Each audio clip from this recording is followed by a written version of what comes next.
Hi friends, welcome to competitive cracker. ഞാൻ ശ്രീകല.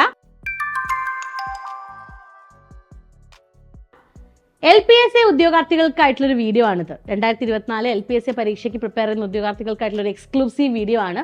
എന്തുകൊണ്ടാണെന്ന് വെച്ചാൽ നമുക്ക് എല്ലാവർക്കും അറിയാം, LPSA ഉദ്യോഗാർത്ഥികളെ സംബന്ധിച്ചിടത്തോളം, അതിനുവേണ്ടി മാത്രം പ്രിപ്പയർ ചെയ്യുന്ന ഉദ്യോഗാർത്ഥികളെ സംബന്ധിച്ചിടത്തോളം കുറച്ചധികം ഫേവറബിൾ ആയിട്ടുള്ള കാര്യങ്ങളുണ്ട്. അതുപോലെ തന്നെ നമ്മൾ കോഷ്യസ് ആവേണ്ട, അടുത്ത നോട്ടിഫിക്കേഷനോട് കൂടി നമ്മൾ കോഷ്യസ് ആവേണ്ട കുറച്ച് കാര്യങ്ങളുണ്ട്. അപ്പൊ ഇതിനെക്കുറിച്ച് എല്ലാം നമുക്ക് കൃത്യമായിട്ടുള്ള ഒരു ഐഡിയ വേണം. അതാണ് ഈ വീഡിയോയിലൂടെ നിങ്ങളിലോട്ട് കമ്മ്യൂണിക്കേറ്റ് ചെയ്യാനായിട്ട് ഞാൻ ഉദ്ദേശിക്കുന്നത്. അപ്പോൾ നമുക്ക് എല്ലാവർക്കും അറിയാം, കഴിഞ്ഞ കുറച്ച് ദിവസങ്ങൾക്ക് മുമ്പ് പത്രവാർത്തകളിൽ നമ്മൾ കണ്ടിരുന്നു അല്ലെ, എന്താണ് അധ്യാപകരുടെ കുറഞ്ഞ യോഗ്യത ബിരുദമാക്കാൻ നിർദ്ദേശം. ഇങ്ങനെ ഒരു പത്രവാർത്ത എല്ലാവരും കണ്ടിരുന്നു. അതായത് ഇപ്പൊ നമ്മുടെ നോട്ടിഫിക്കേഷൻ ഓൾറെഡി വന്നു കഴിഞ്ഞു, ഉദ്യോഗാർത്ഥികളെല്ലാം പഠിച്ചുകൊണ്ടിരിക്കുകയാണ്. ഇനി വരുന്ന ദിവസങ്ങളിൽ അല്ലെങ്കിൽ ഇനി വരുന്ന സമയങ്ങളിൽ നമ്മുടെ മിനിമം യോഗ്യത ഡിഗ്രി ആകാനുള്ള സാധ്യതയുണ്ട്. അതുപോലെ തന്നെ അധ്യാപക യോഗ്യതയിലും വ്യത്യാസങ്ങൾ വരാനുള്ള സാധ്യതയുണ്ട്. അടുത്ത നോട്ടിഫിക്കേഷൻ മുതൽ ഇത് പ്രാബല്യത്തിൽ വരുമോ എന്ന് ചോദിച്ചാൽ തീർച്ചയായിട്ടും ഒരുപാട് ഉദ്യോഗാർത്ഥികൾ പറയുന്നുണ്ട് അതിനൊക്കെ കുറച്ച് സമയം വേണം.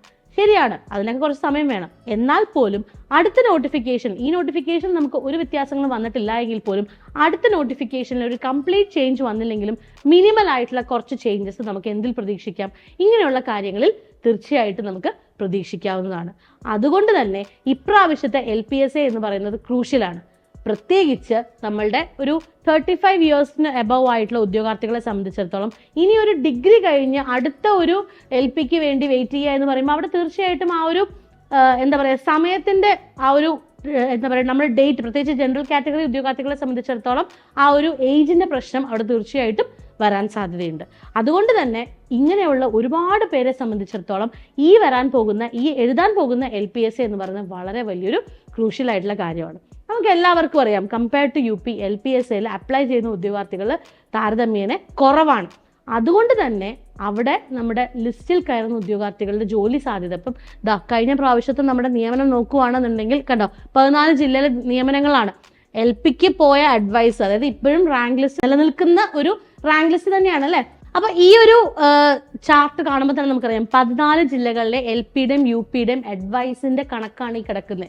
ഏത് ജില്ല നോക്കിക്കോളൂ, തീർച്ചയായിട്ടും LP സ്കൂൾ അധ്യാപകർക്ക് തന്നെയാണ് കൂടുതൽ അഡ്വൈസ് പോയിരിക്കുന്നത്. ഇപ്പൊ പത്തനംതിട്ട പോലൊരു ജില്ല എടുത്താൽ നമുക്കറിയാം 202 പേർക്കാണ് LPയിൽ അഡ്വൈസ് പോയിരിക്കുന്നതെങ്കിൽ 32 അഡ്വൈസ് ആണ് നമുക്ക് എവിടെ പോയിരിക്കുന്നത്? UPയിൽ പോയിരിക്കുന്നത്. ഒരു വലിയ ഡിഫറൻസ് തന്നെയാണ് അല്ലെ. അതോടൊപ്പം തന്നെ എല്ലാ ജില്ലകളിലും 129 കോട്ടയം, UPക്കാണെങ്കിൽ 43.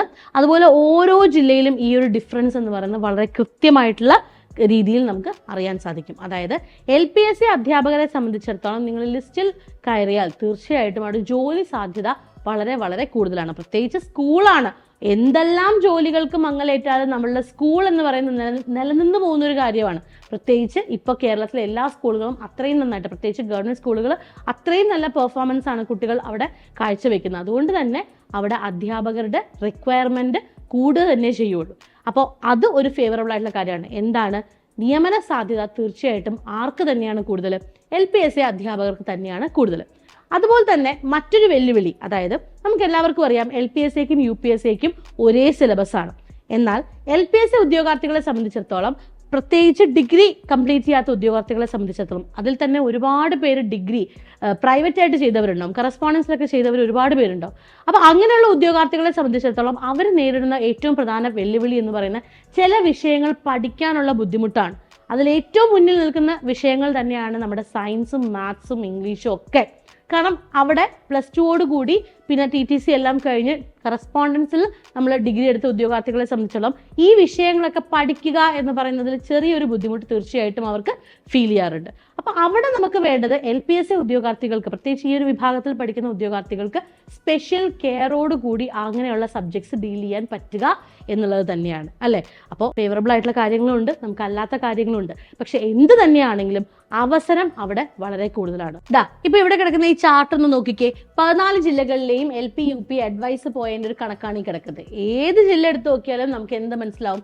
LPSAയിൽ തന്നെയാണ് കൂടുതൽ നിയമനങ്ങൾ നടക്കുന്നത് എന്നുള്ളത് വളരെ ക്ലിയർ ആണ്. ഇപ്പൊ ചില ജില്ലകൾ എടുത്ത് നോക്കുകയാണെങ്കിൽ, ഇപ്പൊ നോക്കിക്കേ, പത്തനംതിട്ട പോലൊരു ജില്ല എടുത്ത് നോക്കുകയാണെങ്കിൽ 202 അഡ്വൈസ് LPയിൽ പോയപ്പോൾ 32 അഡ്വൈസ് ആണ് UPയിൽ പോയിരിക്കുന്നത്.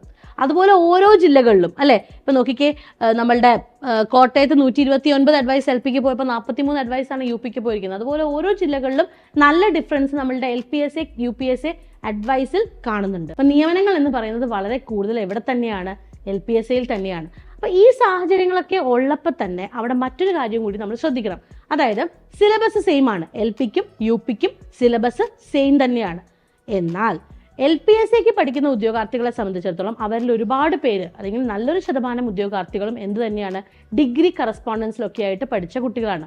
+2 കഴിഞ്ഞ് TTC DLED ഒക്കെ കഴിഞ്ഞ് എപ്പോഴെങ്കിലും ഡിഗ്രി എടുത്ത കുട്ടികളാണ്. അപ്പോൾ ഇവരെ സംബന്ധിച്ചിടത്തോളം ചില വിഷയങ്ങൾക്ക് ഇവർക്ക് നല്ല രീതിയിൽ ബുദ്ധിമുട്ട് വരാറുണ്ട്.